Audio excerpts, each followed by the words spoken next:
Hormonal regulators हैं bone homeostasis के, ठीक है, जिसमें सबसे जो बड़ा और जो सबसे मेन स्टेक होल्डर था दैट वाज पीटीएच या पैराथायराइड हार्मोन, ठीक है। पैराथायराइड हार्मोन पे बात हुई थी, विटामिन डी पे बात हुई थी, ठीक है। इसके अलावा जिनका थोड़ा कम रोल होता है इस मेटाबॉलिज्म के अंदर, उसमें कैल्सिटोनिन और आपका ग्लूकोकोर्टिकोइड्स और आपके एस्ट्रोजन्स आ जाते हैं, ठीक है। पीटीएच पे हमने कहा था कि this is basically increasing cyclic adenosine monophosphate in the bone and renal tubular cells, और ये कैल्शियम एक्सक्रीशन बंद करवाकर फॉस्फेट की जो एक्सक्रीशन होती है उसको प्रमोट करवाता है, ठीक है। It also stimulates the production of active vitamin D metabolites, और जहां तक बोन का ताल्लुक है तो it increases osteoblastic as well as osteoclastic activity. Hyper parathyroid के केसेस के अंदर हाइपरकैल्सीमिया, बोन पेन्स और रीनल स्टोन्स जो हैं जी वो बहुत कॉमनली जो है वो देखने में मिलते हैं। प्राइमरी डिजीज जो होती है या प्राइमरी हाइपर पैराथायराइडिज्म जो है बेसिकली पैराथायराइड ग्लैंड के अंदर मसला होता है, मॉर्फोलॉजी उसकी खराब हुई होती है। Secondary hyper parathyroidism is usually due to chronic renal failure या क्रॉनिक किडनी डिजीज, उसकी वजह से जो कैल्शियम और फॉस्फेट का जो इम्बैलेंस आता है उससे डायरेक्टली इनडायरेक्टली जो है वो नेगेटिव फीडबैक के थ्रू आपका जो पैराथायराइड ग्लैंड है वो भी इन्वॉल्व होता है, जिसकी वजह से उसके अंदर डिस्टर्बेंसेस आती हैं। इन केस ऑफ हाइपोपैराथायराइडिज्म हमने एक बात की थी, सिर्फ एक ड्रग हमने कल पढ़ी थी परसों, दैट वाज टेरिपेराटाइड।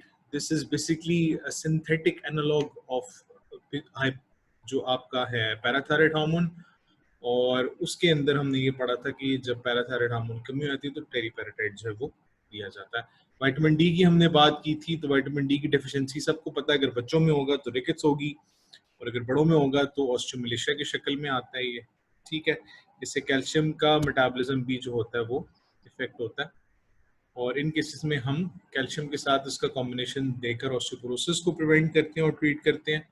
और सीकेडी अगर किसी पेशेंट को है या नेफ्रोटिक सिंड्रोम, जो दोनों जिसके अंदर जो है वो रीनल फंक्शन जो होता है वो कॉम्प्रोमाइज होता है, उसके अंदर भी हम इसको दे सकते हैं।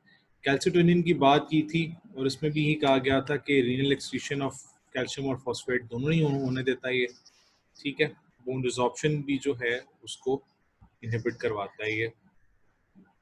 ईस्ट्रोजन्स भी ख्वातीन के अंदर स्पेसिफिकली जो हैं दे प्रिवेंट या they delay the bone loss in females that are above post menopausal as.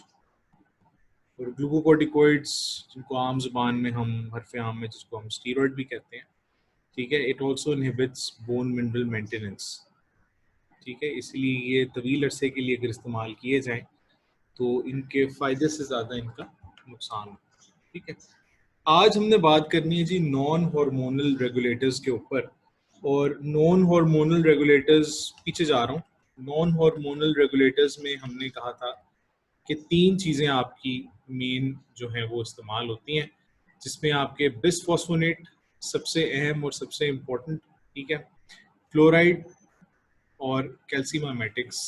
इस लेक्चर के अंदर हम एक और चीज़ है रैंक लाइगेंड इनहिबिटर, उसके ऊपर भी बात करेंगे। फ्लोराइड के ऊपर मैं ज़ाती तौर पर इतना ज़्यादा बात नहीं करूँगा बिकॉज उसका डायरेक्टली जो है वो कोई इतना मैसिव इम्पैक्ट नहीं होता आपके बोन्स और आपके टीथ के ऊपर, लेकिन अगर ऑब्वियसली उसकी कमी होगी तो फिर आपको जो है वो प्रॉब्लम्स आएंगी। और fluoride is mostly important for the well being of the teeth, because जो टीथ एनामल होता है उसके लिए फ्लोराइड बेहद अहम होता है।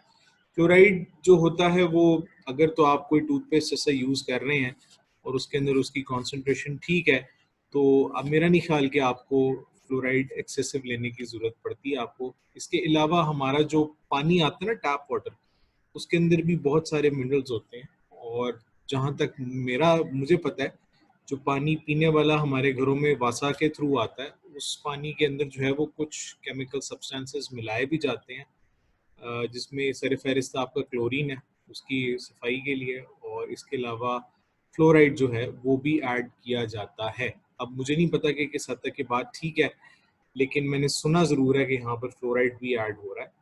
अगर नहीं हो रहा तो फ्लोराइड वाली टूथपेस्ट इस्तेमाल कर लें, should do the trick for you guys. अच्छा, coming back to the topic non hormonal regulators, non hormonal regulator के अंदर सबसे पहली जो चीज़ और सबसे अहम जो चीज़ है वो बिसफॉस्फोनेट है। और अगर फार्माकोलॉजी रिलेटेड कोई सवाल इस टॉपिक में से अगर आया तो देयर आर हाई चांसेस कि बिसफॉस्फोनेट के बारे में आपसे पूछा जाए। ठीक है, अब बिसफॉस्फोनेट बेसिकली इसकी जो प्रोटोटाइप्स हैं उसमें आपका पैमिटोनेट आ जाता है, और मोस्टली जो है ये पैमिटोनेट की शक्ल में सवाल आपसे पूछा जाता है। ठीक है, इसके अलावा राइजिटोनेट भी और टीलोटोनेट भी जो है ये दोनों भी बिसफॉस्फोनेट्स हैं, लेकिन पैमिडोनेट ज़्यादातर जो है वो बिसफॉस्फोनेट इस्तेमाल किया जाता है और इसके क्वेश्चंस भी जो हैं वो ज़्यादा इसी शक्ल में आते हैं। ठीक है, इसका काम क्या है? ये बोन रिजॉर्प्शन और फॉर्मेशन दोनों को कम करवाता है ये। ठीक है, by an action on the basic hydroxy apatite crystal structure of the bone. अब मुझे एग्जैक्ट याद नहीं कि जीए में या फर्स्ट ईयर की एनाटॉमी में तुम लोगों को कहीं ना कहीं पर बोन का स्ट्रक्चर जो है वो पढ़ाया होगा, जिसके अंदर वो हवर्जन कैनाल्स और अंदर उसके वो ऑस्टियोसाइट्स, ऑस्टियोब्लास्ट, ऑस्टियोक्लास्ट जो होते हैं वो सारे होते हैं। ठीक है, इसका काम क्या होता है? ये बोन रिजॉर्प्शन और फॉर्मेशन दोनों को कम करवाती है। ठीक है, इसके अलावा इसके जो दूसरे इफेक्ट्स हैं उसमें नंबर एक ये होता है कि ये ऑस्टियोक्लास्ट के ऊपर इसका इफेक्ट आता है। हमने पिछले लेक्चर में बात की थी ऑस्टियोब्लास्ट और ऑस्टियोक्लास्ट की, तो मैंने आप लोगों को बताया था कि ऑस्टियोब्लास्ट जो होता है वो बोन फॉर्मिंग टिश्यू होता है या बोन सिंथेसाइजिंग टिश्यू होता है। ऑस्टियोक्लास्ट उस सेल को कहते हैं जो बोन का जब रॉ टिश्यू बन जाता है तो उसको उसकी शेप देता है और वेट बेयरिंग के लिहाज से उसकी जो है नई शक्ल जो है वो उसको प्रोवाइड करता है। ठीक है, ये जहाँ बात हो रही है this is basically on osteoclast, यानी कि जो बोन रिजॉर्प्शन सेल्स हैं ना, ये जो बोन डिसॉल्विंग सेल्स हैं, ठीक है, उसके ऊपर ये असरअंदाज होते हैं बिसफॉस्फोनेट। साथ ही साथ विटामिन डी और कैल्शियम की जो एब्जॉर्प्शन हो रही है थ्रू जीआई या थ्रू स्टमक, ठीक है, या थ्रू द इंटेस्टाइन, उसको भी ये जो है वो कम करता है। ठीक हो गया। बिसफॉस्फोनेट्स का मेजर रोल क्या है, या अगर आपसे ये पूछा जाए कि कौन सी ऐसी बीमारी है जिसके अंदर bisphosphonate should be your drug of choice, that is Paget's disease. ठीक है, हाइपरकैल्सीमिया को मैनेज करने के लिए बिसफॉस्फोनेट जो है वो इस्तेमाल किया जाता है, लेकिन अगर आप किसी एक स्पेसिफिक क्लिनिकल डिसऑर्डर की बात करें तो उसके अंदर पेजेट्स डिजीज जो है दैट्स द डिजीज जिसके अंदर बिसफॉस्फोनेट जो है वो इस्तेमाल होता है हमारा। ठीक है, अब पेजेट्स डिजीज है क्या? Piaget's disease it's basically the excessive bone tissue deposition in certain areas of the human body। ठीक है, हड्डियों के ऊपर excessive calcium, excessive bone tissue जो है या एक्सेसिव जो आपका बोनी मटेरियल होता है वो अक्सर जगहों के ऊपर जो है वो इकट्ठा होना शुरू हो जाता है। यहाँ पर ये आपके ये नीचे वाले जो हैं ये कुछ बोन स्कैन्स हैं। अगर आप उनको थोड़ा गौर से देखें तो ये जो ऊपर वाली आपकी है फीमर, ठीक है, इसके ऊपर ये देखो ये थोड़ा सा एरिया जो है ये डार्क आपको नजर आ रहा है बाकी बोन स्कैन की निस्बत। ठीक है, और ऑन दी अदर हैंड ये पेल्विस में भी देखो, पेल्विस के अंदर भी आपको कुछ रीजन जो है वो आपको डार्क मिलेगा आपको। ठीक है, सिमिलरली यहाँ पर भी ये जो रीजन डार्क है ना जी, ये बेसिकली बोन स्कैन है, और इस बोन स्कैन के अंदर ये दिखाया हुआ है कि यहाँ पर एक्सेसिव बोन टिश्यू की डेपोजिशन हुई हुई है। अगर आप इस पूरे स्केलेटन के अगर आप इसको बोन स्कैन को देखो तो ये यहाँ नी जॉइंट के ऊपर डेपोजिशन है, ये दो जो नीचे आपके टिबियास जा रहे हैं इनके ऊपर डेपोजिशन ज़्यादा है। ठीक है, यहाँ फिर नी के ऊपर, पेल्विस के ऊपर ज़्यादा हो रही है। ठीक है, और स्टर्नम, ठीक है, वर्टिब्रल कॉलम भी कुछ हद तक, और अगर आप थोड़ा गौर करो तो ये आपको स्कल के ऊपर भी ये थोड़ा सा एरिया जो है वो आपको नज़र आएगा। और थोड़ा मज़ीद अगर गौर कर सको तो ये इसकी स्कल कैप देखो ज़रा, स्कल कैप आपको कंपैरेटिवली जो ये दरमियान वाला एरिया और बाकी जो बोन्स हैं उससे थोड़ी सी आपको डार्क महसूस होगी आपको। ठीक है, उसकी वजह ये है कि पेजेट्स डिजीज़ के अंदर ये डेपोजिशन जो होती है जी, उसमें आपका जो स्कल कैप होती है उसके ऊपर बड़ी मैसिव डेपोजिशन होती है। पेजेट्स डिजीज़ तुम लोगों को टाइम मिले तो उसको ज़रूर विकीपीडिया या गूगल से पढ़ना। फिजियोलॉजी वालों को शायद ये तुम लोगों ने पढ़ी भी हो।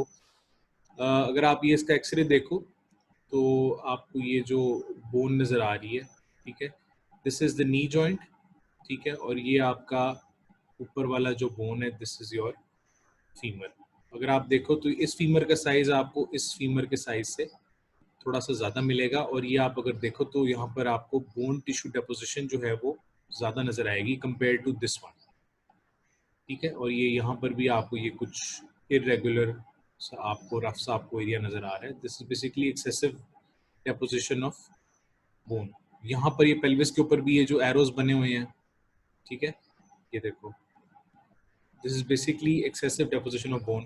पेजेट्स डिजीज इस कदर मामला आपका ख़राब कर देती है कि लोगों के जो स्कल्स होते हैं उनके अंदर डेपोजिशन इतनी सवेयर और इतनी ज़्यादा होती है कि लोगों की शक्लें इसमें बदल जाती हैं, ठीक है। इसके अलावा जो यूएचएस का सिनारियो आता है पेजेट्स डिजीज़ के ऊपर, उसमें अक्सर औकात ये भी लिखा होता है कि दांतों के दरमियान जो है वो फासला बढ़ गया है, या ओरल कैविटी या टीथ से रिलेटेड भी आपको कोई ना कोई साइन वो देगा, ठीक है।